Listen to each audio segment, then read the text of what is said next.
Frank, obviously, to have your team in the quarterfinals, I mean, this is an accomplishment, certainly, especially with all the adversity you've had to deal with this year. Yes, Kenny, I think that's a tribute to our coaching staff and our players because the kids kept going. We had a couple of kids that stepped in at quarterback that when Lloyd Nash was out, they just kept the offense together, and all we asked them to do was manage the football game, and they've done a nice job of that. But our defense and special teams have really done very, very good job for us in terms of keeping us in ball games and until we can think of something on the offensive side. And now Lloyd's back. How is he, and how much of a difference does he make? He's not 100%, but he's close to it. You know, his presence in the huddle and his demeanor on the field, and I think his leadership ability has just uplifted the entire football team.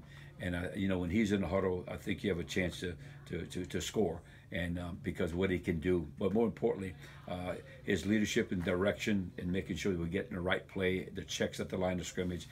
He knows that. He's 3 years experience, and it's going to teach you that. So he just brings so much more to the table than just his physical attributes. Narquez Jones, another good story. Here's a kid that got hurt. He's out there playing.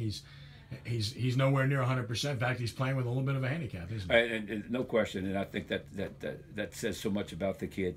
He just refused to say, "Hey, I'm going to delay my surgery till after the season." He's playing with a leg brace on. He's practicing. He's giving us everything he has right now at this moment. And no, he's not 100%, but he still can run downhill. St. Louis Catholic, a team whose record isn't impressive, but that will fool you, won't it? It will fool you, and it's scary, and because they can score points, and they can score. They've proven that they've scored on everybody.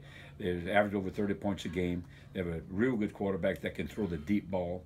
He's very mindful of the kid at Downsville High School, and that gave us a lot of problems. And he can run and he can throw the ball. He does a great job what they call the RPOs, and he does even a better job of throwing the bubble screens. So you just can't. And he has a running back that's real powerful, that runs the zone read stuff inside. So it's not, you have to defend the entire field against them. To win on the road, what do you have to do? Well, we're at home. I know. I'm sorry. Yeah, to win at home, what do you have to do? That's what I meant to say. Yeah. Well, I think it's important for us that the turnover thing is going to be a big deal for him. We need to try to force some turnovers. We need to make sure that we take away his first read, and that our defense tackles well in space. That's what we have to do. We'll probably bend a little bit, but not break.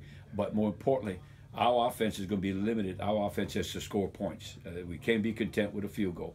And I mean, we're going to try to practice all week long and try to get the ball in the end zone, especially when we get in the red zone, and not just settle for field goals. Because, well, their kicking game is excellent. They have a kicker that he's going to make you go 80 yards on the kickoff, and he's really good. Got a good punter, so that kicking game is excellent. So we know from that standpoint, it's going to be a heck of a battle. Yeah, just another tough team and a very tough class, right? Yeah, very much so. And we're stepping up, and their schedule shows that. And there's no bad teams left when you get to the Elite Eight.